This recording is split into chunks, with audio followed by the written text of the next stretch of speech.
할렐루야. 오늘 이 시간 우리 예배 자리에 오신 여러분을 주님의 이름으로 환영합니다. 우리 옆 사람과 함께 인사하도록 하겠습니다. 참 잘 오셨습니다. 우리 한 번 더 인사하도록 하겠습니다. 우리 참된 예배자가 됩시다.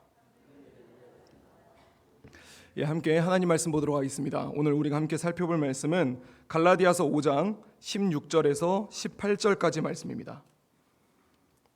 신약성경 갈라디아서 5장 16절에서 18절까지 말씀입니다. 제가 가진 성경으로 신약성경 308페이지입니다. 갈라디아서 5장 16절부터 18절까지 말씀 함께 교독하도록 하겠습니다. 같이 읽겠습니다. 내가 이르노니 너희는 성령을 따라 행하라. 그리하면 육체의 욕심을 이루지 아니하리라. 육체의 소욕은 성령을 거스르고 성령은 육체를 거스르나니 이 둘이 서로 대적하므로 너희가 원하는 것을 하지 못하게 하려 함이니라. 너희가 만일 성령의 인도하시는 바가 되면 율법 아래에 있지 아니하리라. 아멘.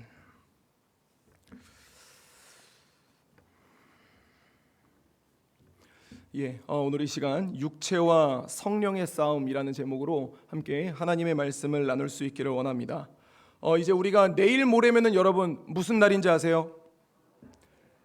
광복절입니다. 저는 개인적으로 이 광복절을 참 좋아합니다. 이 날씨가 굉장히 더운 계절이기는 하지만 이 광복절의 의미가 너무나도 좋기 때문입니다. 보통 이 8월 15일 정도면은 교회의 이제 여름 행사들이 거의 마무리되는 그런 시점입니다.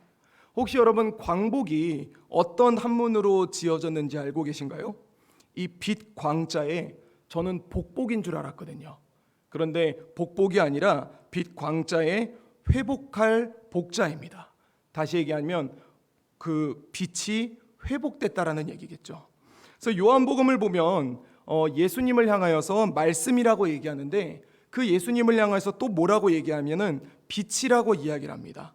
물론 광복절은 국경일입니다. 나라를 되찾은, 나라가 회복된 이라는 의미이지만 우리 크리스천에게는 이 빛이신 예수님이 회복되는 그런 날이 되기를 소망합니다. 그래서 오늘 이 시간 주님이 주시는 말씀을 통하여 이 치열하게 살아가는 이 시대 안에서 우리의 참된 빛이신 예수님의 복음이 우리 성도님들 안에 회복될 수 있기를 이 주님의 이름으로 간절히 소원드립니다. 우리가 예수님을 만나고 예수님을 믿으면 하나님은 우리에게 은혜를 주십니다. 어떤 은혜를 주시냐면 물론 구원이라는 은혜를 주시지만 또 하나의 은혜를 주시는데요. 우리 요한복음 14장 27절을 같이 한번 읽어보겠습니다. 함께 읽습니다. 평안을 너희에게 끼치노니 곧 나의 평안을 너희에게 주노라. 내가 너희에게 주는 것은 세상이 주는 것과 같이 아니하리라. 너희는 마음에 근심하지도 말고 두려워하지도 말라. 아멘.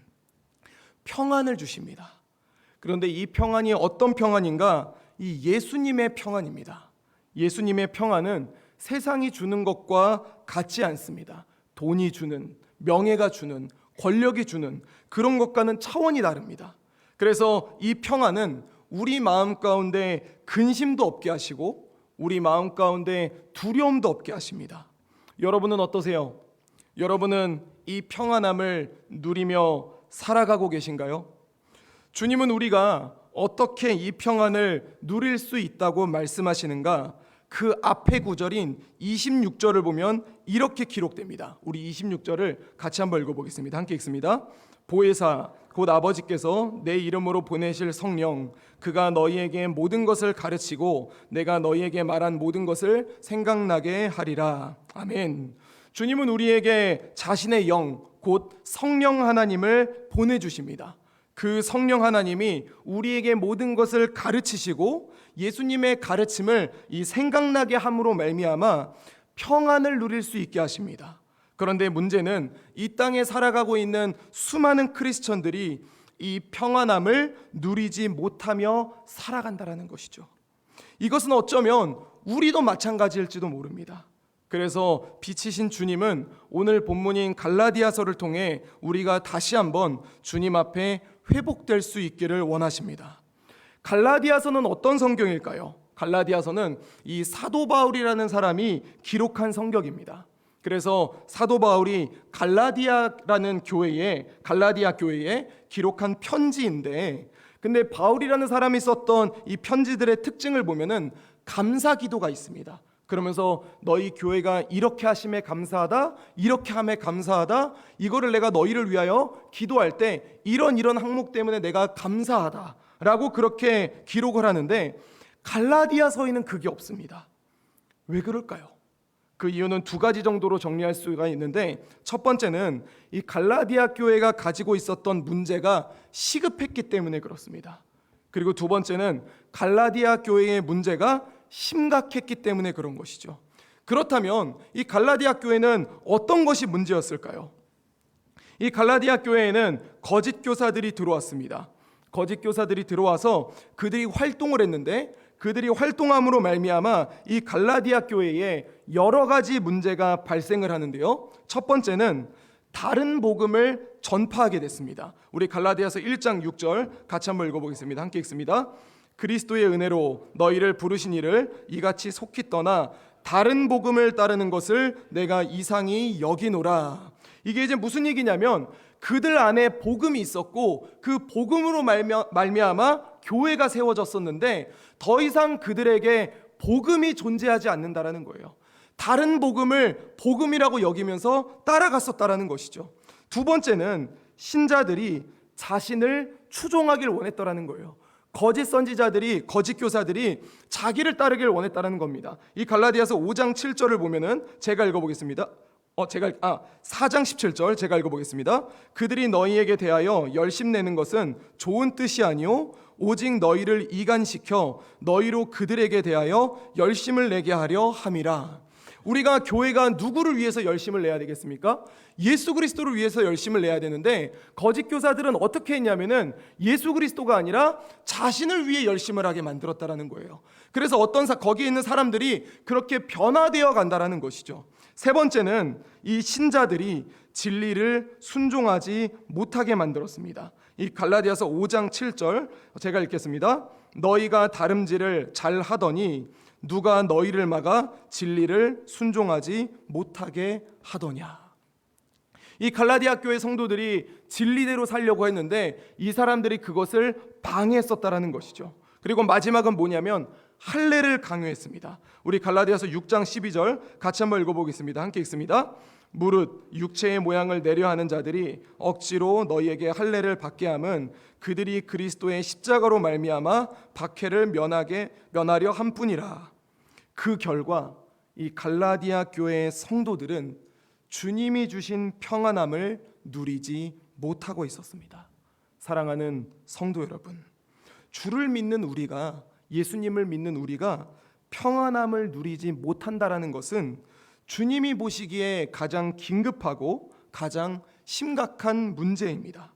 우리가 신앙생활을 하는데 다른 복음을 따르거나 다른 존재를 추종하거나 이웃이 진리를 순종하지 못하게 막거나 이 복음보다 전통이나 관례 또는 인간이 보기에 좋은 것을 강요하는 것은 심각한 죄라고 주님은 말씀하고 있는 것입니다.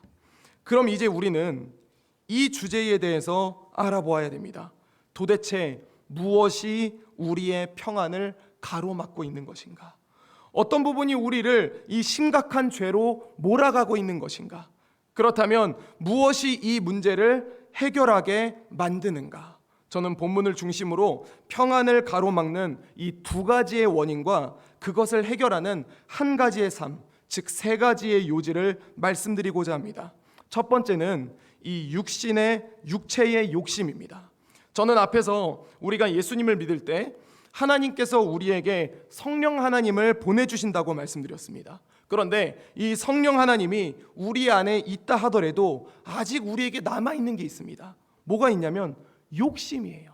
욕심, 육체의 욕심, 본능대로 살아가려고 하는 거. 그래서 본문은 16절에 육체의 욕심이라고 얘기하고 17절에는 육체의 소욕이라고 표현합니다. 또 본문 앞에 있는 13절을 보면 육체의 기회라고 말하죠. 사람은 누구나 욕심이 있습니다. 욕구가 있습니다. 그러나 그 욕심이 주님을 앞설 때, 누구를 앞설 때요? 주님을 앞설 때 잠깐은 나를 만족시키는 것 같지만 결론적으로 우리에게 있는 평안함을 빼앗아 가게 됩니다. 그래서 주님은 바울을 통해 갈라디아서 5장 19절부터 21절에 이렇게 이야기를 합니다. 19절부터 21절 우리 같이 한번 읽어보겠습니다. 함께 읽습니다.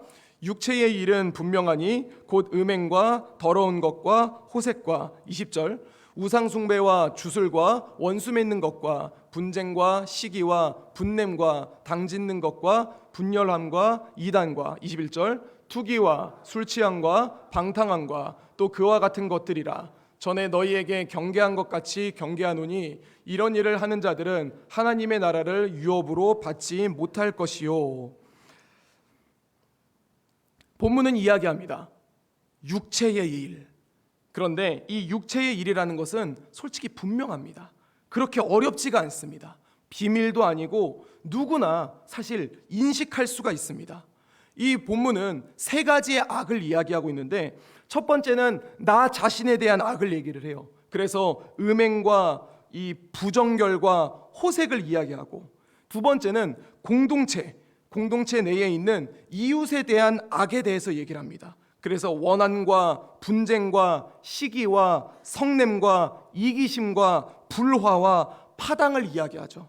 그리고 세 번째는 어떤 걸 얘기하냐면 하나님을 향한 악을 이야기를 해요. 그게 뭐냐면 우상숭배와 주술이라고 이야기하는 것이죠. 그래서 바울은 이 육체의 일에 대해 말하면서 이와 같이 결론을 짓습니다. 이러한 일을 하는 자들은 하나님의 나라를 유업으로 받지 못할 것이요. 사랑하는 성도 여러분, 여기에 더 무서운 것이 있습니다. 그것이 오늘 본문 17절입니다. 우리 17절을 같이 한번 읽어보겠습니다. 함께 읽습니다. 육체의 소욕은 성령을 거스르고 성령은 육체를 거스르나니 이 둘이 서로를 대적하므로 너희가 원하는 것을 하지 못하게 하려 함이니라. 우리 안에 있는 성령 하나님이 육체를 거스름으로 말미암아 내 욕심을 이루지 못하게 하신다라는 겁니다. 이게 무슨 말일까요? 하나님이 그 길로 가지 못하게 한다는 거예요. 내가 예수님을 믿고 있지만 내 본능을 따라서, 내 욕심을 따라서 나 그렇게 살아가려고 하는데 내 안에 있는 누가요? 성령 하나님이 그것을 막아선다라는 거예요. 그래서 결국은 이룰 수가 없다라는 것이죠. 하나님이 그렇게 못하게 막으신다라는 거예요. 왜 그러실까요? 이 로마서 8장 6절에서 7절을 보면 이렇게 기록을 합니다. 제가 읽겠습니다. 육신의 생각은 사망이요 영의 생각은 생명과 평안이니라. 7절 육신의 생각은 하나님과 원수가 되나니. 그 길은 사망의 길이고 하나님과 원수가 되는 길이기 때문입니다. 주 안에 사랑하는 성도 여러분, 사탄은 우리에게 이런 욕심이 있다라는 것을 잘 알고 있습니다. 그래서 우리가 예수님을 믿고 있지만 우리에게 계속해서 이런 육체의 욕심을 계속해서 증폭시켜서 그것으로 나를 무너뜨리려고 합니다. 그래서 돈에 약한 사람은 돈으로 무너지게 만들고, 특히 자식에 약한 사람, 내 자녀가 우상인 사람은 자녀로 무너지게 만들고, 또 외모에 약한 사람은 외모로 무너지게 만들고, 또 쾌락에 약한 사람은 쾌락으로 무너지게 만들어요. 그 꾀임에 넘어가 이 로마서에서 얘기하고 있는 것처럼 사망의 길로 걸어가지 아니하는 우리 재건부평교회 모든 성도님들이 되시기를 주님의 이름으로 간절히 부탁드립니다. 이 두 번째는 신앙의 욕심입니다. 이 여기에 굉장히 안타까운 구절이 하나 있습니다. 갈라디아서 5장 7절입니다. 같이 읽겠습니다. 너희가 다름질을 잘하더니 누가 너희를 막아 진리를 순종하지 못하게 하더냐. 너희가 다름질을 잘하더니, 이게 무슨 말이냐면 이 갈라디아 교회가 처음에는 이 복음의 경주를 잘 달려왔음을 의미합니다. 그러니까 그들이 처음에 복음을 받고 그 예수 그리스도를 믿으면서 예수 그리스도 중심으로 신앙생활을 잘 했다라는 거예요. 그런데 그들에게 문제가 생겼습니다. 어떤 문제가 생겼냐면 이 본문을 보면은 조금 독특한 표현인데요, 18절을 보면은 이렇게 얘기를 합니다. 너희가 만일 성령의 인도하시는 바가 되면 무슨 아래요? 율법 아래에 있지 아니하리라. 앞에서 육신에 대한 얘기를 하다가 갑자기 18절에 뜬금없이 율법을 이야기합니다. 왜 그런 것일까요? 이것은 사람의 심리를 자극한 것인데요, 사람에게는 이런 특징이 하나 있어요. 뭐가 있냐면 규칙과 틀을 만들고 싶어하는 그런 마음이 있습니다. 그래서 어떻게 되는 방법, 우리 그런 거 있지 않습니까? 뭐 3년 안에 아파트 사는 방법, 뭐 얼마 안에 몇 킬로 빼는 방법, 사람들은 그거를 굉장히 요구하고 그대로 살아가려고 굉장히 애를 쓰잖아요. 그것처럼 신앙도 마찬가지라는 거죠. 우리가 신앙생활을 할 때에 신앙생활을 잘하는 방법이라고 해서 그런 것들을 만들어가는 거예요. 왜냐하면 기준을 만들고 그것을 만들어서 지금 내가 잘하고 있는 것 같은 이 상태를 무너뜨리고 싶지 않으니까. 갈라디아 교회도 그랬습니다. 열심히 복음의 경주를 달리고 있었는데 뭔가 무너질 것 같은 거예요. 확실하지가 않은 것 같은 거예요. 그런 상황에서 이 거짓 교사들이 들어왔고 그들이 눈에 보이는 율법을 제시합니다. 특히 할례를 강조한 것이죠. 할례가 구약에서는 하나님 나라 백성임을 드러내는 표시였거든요. 이게 믿음이라는 게 보이지가 않으니까. 여러분, 우리 옆 사람들 믿음이 보이세요? 믿음이 눈에 보이지 않거든요. 믿음이 보이지 않으니까 이 눈에 보이는 것들을 통해서 이 내 나름의 신앙의 욕심을 해결하고 싶었던 겁니다. 그런데 여기에 이런 문제가 있습니다. 하나님이 율법을 주신 이유가 있는데요, 갈라디아서 5장 14절 같이 한번 읽어보겠습니다. 함께 읽습니다. 온 율법은 내 이웃 사랑하기를 내 자신과 같이 하라 하신 한 말씀에서 이루어졌나니. 아멘. 율법은 뭐를 위해서 만들어졌다고요? 이웃을 사랑하기 위해서 하나님이 주었다라고 얘기합니다. 율법은 그냥 우리 어떤 기준을 만드는 게 아니라 이웃을 사랑하기 위해서 하나님이 주셨다라고 얘기를 해요. 그런데 어느 순간부터 이 율법으로 서로를 정죄하기 시작한 겁니다. 누군가가 이 규칙을 지켰네 안 지켰네.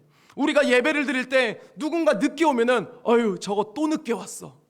예배 드리는데 누가 졸고 있어요. 저 또 졸고 있어.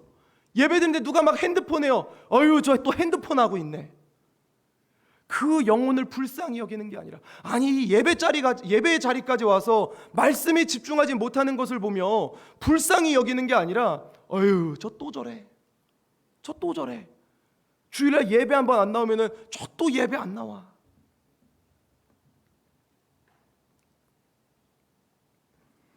누구누구 이렇다더라. 그런 이야기가 돌고 또 누군가를 정죄하고 때로는 자신을 정죄하기도 하고 복음으로 평안함을 얻었던 나인데 이 신앙의 욕심, 즉 율법을 만듦으로 말미암아 그 평안을 빼앗아 버리는 겁니다. 신앙생활이 행복하지가 않은 거예요. 우리 교사 선생님들 어떠세요? 일부 예배 오는 거에 행복함이 있으세요? 아니면 어휴 이거 해야 사역할 수 있는데 이런 마음으로 오고 계세요? 만약에 우리가 그런 마음이 있다라면은 우리 안에 평안함이 회복돼야 됩니다. 주님을 사랑함보다 이 규칙을 지키는 데에 급급해지다 보니, 사랑하는 성도 여러분, 시작은 성령 안에서의 삶으로 나아갔습니다. 그런데 어느 순간 그게 욕심이 되어서 규칙들을 만들어갑니다. 문제는 그 규칙이 이웃을 사랑하기 위한 규칙이 아니라 서로를 정죄하는 그런 장치가 되어버렸습니다. 그 결과 어느 순간 우리의 신앙생활 안에 복음이 사라졌습니다. 우리는 기계가 아닙니다. 우리에게는 마음이 있고 감정이 있고 체력이 있습니다. 이 주님의 복음이 없는 신앙생활은 짐밖에 되지가 않습니다. 예수님보다 앞서는 규칙은 서로의 신앙을 무너뜨리게 됩니다. 제가 규칙을 만들지 말라는 게 아니에요. 규칙이 주님보다 앞서면 안 된다는 것이죠. 우리가 이런 모습이 되지 않기를 원합니다. 사탄은 그 부분을 바라보고 있습니다. 누군가 부족한 모습을 보면서 긍휼히 여기는 것이 아니라 지적하고 상처를 줌으로 말미암아 주님의 교회가 자멸하기를 원하고 있다는 것이죠. 결국 성령으로 시작했지만 육체로 넘어가는 것, 신앙의 열심을 욕심으로 바꾸고 복음보다 규칙을 더 강조하게 만들어 우리의 평안을 빼앗아 가려는 그런 사탄의 계략에 넘어가지 아니하는 우리 재건부평교회가 될 수 있기를 주님의 이름으로 간절히 소원합니다. 저는 지금까지 우리의 평안을 빼앗아가는 두 가지에 대해 말씀드렸습니다. 그것은 육체의 욕심과 신앙의 욕심입니다. 그렇다면 이렇게 질문할 수 있습니다. 아니, 육체로 살아도 문제가 되고 신앙으로 살아도 문제가 되면 도대체 어떻게 살라는 것인가? 그런데 여기에는, 이 두 가지에는 한 가지의 공통점이 있습니다. 본문 17절인데요 17절 우리 같이 한번 읽어볼까요? 함께 읽습니다. 육체의 소욕은 성령을 거스르고 성령은 육체를 거스르나니 이 둘이 서로 대적함으로 너희가 원하는 것을 하지 못하게 하려 함이니라. 육체를 성령이 거스르고 성령이 육체를 거스르는 거, 서로 대적하여 아무것도 이루지 못하게 하는 거. 그런데 여기에 나타나는 공통의 문제는 바로 이것입니다. 뭐냐면 너희가 원하는 거. 누가 원하는 거요? 너희가 원하는 거. 내가 하고자 하는 거, 내가 할 거야, 내 힘으로 할 거야, 내가 이뤄낼 거야, 내가 열심히 함으로 말미암아 우리 교회를 세워갈 거야 라는 그런 마음. 이것이 우리를 무너지게 만든다는 것입니다. 그렇다면 어떻게 해야 되는가? 그것이 오늘 메시지의 세 번째 요지입니다. 세 번째는 인생의 왕관을 예수님께 드려야 된다는 것입니다. 우리 한번 해보겠습니다. 인생의 왕관을 예수님께 드려라.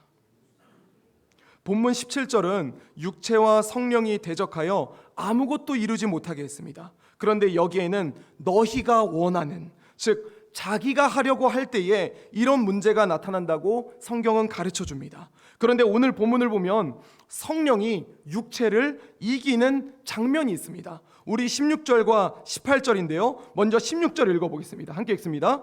내가 이르노니 너희는 성령을 따라 행하라. 그리하면 육체의 욕심을 이루지 아니하리라. 아멘. 어떻게 한다고요? 성령을 따라. 내가 원하는 것이 아니라 성령을 따라야 된다. 18절 읽습니다. 너희가 만일 성령의 인도하시는 바가 되면 율법 아래에 있지 아니하리라. 아멘. 성령의 인도하시는 바가 되면, 여기서 성령을 따라 성령의 인도하시는 바가 된다는 것은 선택적 순종을 의미하는 것이 아닙니다. 하나님 앞에 완전한 순종과 내 인생의 왕관을 예수님께 드렸을 때에 가능하다라는 것입니다. 주님이 우리에게 이렇게 말씀하시지 않으셨습니까? 누가복음 9장 23절입니다. 같이 한번 읽습니다. 또 무리에게 이르시되 아무든지 나를 따라오려거든 자기를 부인하고 날마다 제 십자가를 지고 나를 따를 것이니라. 아멘. 우리가 십자가를 지려고 하는데 그 전에 우선돼야 될 게 있습니다. 뭐라고요? 자기를 부인해야 된다는 거. 우리가 언제 자기를 부인할 수 있을까요? 내 모든 것을 언제 내려놓을 수 있을까요? 내가 사랑하는 대상 앞에서. 내가 돈을 사랑하면 돈 앞에 나를 내려놓습니다. 내가 권력을 사랑하면 권력 앞에 나를 내려놔요. 내가 배우자를 사랑하면 그 배우자 앞에 나를 내려놓게 되거든요. 주님을 사랑하는 거, 나보다 주님을 더 사랑하는 거, 자기 부인을 해야 됩니다. 자기 부인이 안 되고 십자가만 지려고 할 때에 문제가 발생한다라는 것이죠. 육체로 살아도 무너지고 성령으로 포장하여 살려고 해도 무너지는 것. 주 안에 사랑하는 성도 여러분, 육체로 살아가는 것이 아니라 예수로 살아가야 진정한 평안을 누릴 수가 있습니다. 나의 인생의 왕관을 주님께 드리는 것, 그리하여 내 안에 있는 성령 하나님이 강하게 역사하여 그 성령을 따르고 성령의 인도하심을 받는 삶, 그런 삶을 살 수 있는 우리 교회 모든 성도들이 될 수 있기를 주님의 이름으로 간절히 소망합니다. 이제 말씀을 정리하도록 하겠습니다. 오늘 우리는 육체와 성령의 싸움에 대한 제목으로 함께 말씀을 나눴습니다. 앞에서 저는 이 광복이라는 것에 대해 이야기했습니다. 여러분, 지금의 삶이 어떠신가요? 평안하신가요? 그렇지 않다면 오늘날 주님이 부어주시는 이 빛을 받음으로 말미암아 복음을 다시 받아들임으로 말미암아 주님의 평안이 회복될 수 있기를 원합니다. 사실 이 광복이 우리의 신앙과 참 많은 관계가 있습니다. 이 우리 재건교회, 우리 신앙의 선배들이 사실 신사참배를 반대하면서 이 18일에 8월 18일에 사형을 집행되도록 그렇게 결론이 났었거든요. 그래서 죽음을 기다리고 있었고, 그래서 8월 18일을 기다리고 있었는데 8월 15일 날 무슨 일이 일어난 겁니까? 광복이 일어난 겁니다. 그래서 주님 앞에 신앙을 지켰던 우리의 선배들이 하나님의 능력으로 살아날 수 있었다는 것이죠. 그런데 저는 이 부분에서 조금 안타까운 면이 있습니다. 우리 재건교회의 이미지가 신사참배를 반대했던 것만으로 이야기하는 것입니다. 저는 우리의 선배들이 신사 앞에 절하면 안 돼 라는 규칙을 지키려고 그 고난을 견뎠다고 생각하지 않습니다. 저는 우리의 선배들이 누구보다 예수님을 사랑했기 때문에, 생존보다 예수님을 사랑했고 목숨보다 복음을 사랑했기 때문에 그 길을 나아갈 수 있었다라고 저는 그렇게 확신합니다. 주 안에 사랑하는 성도 여러분, 우리도 그렇게 살아갈 수 있기를 원합니다. 신사참배를 반대했다, 여기서 멈추는 것이 아니라 누구보다 예수님을 사랑하는 교회, 누구보다 복음을 사랑했던 우리의 선배들을 본받아 우리도 그렇게 살아갈 수 있기를 원합니다. 그래서 과거 우리의 선배들이 그 시대에서 누구보다 예수님을 사랑함으로 말미암아 광복의 역사를 경험했듯이 우리 재건부평교회가 이 시대에서 누구보다 예수님을 사랑함으로 말미암아 이 땅 가운데 복음을 회복시킬 수 있기를 우리 주 예수 그리스도 이름으로 간절히 축원드립니다.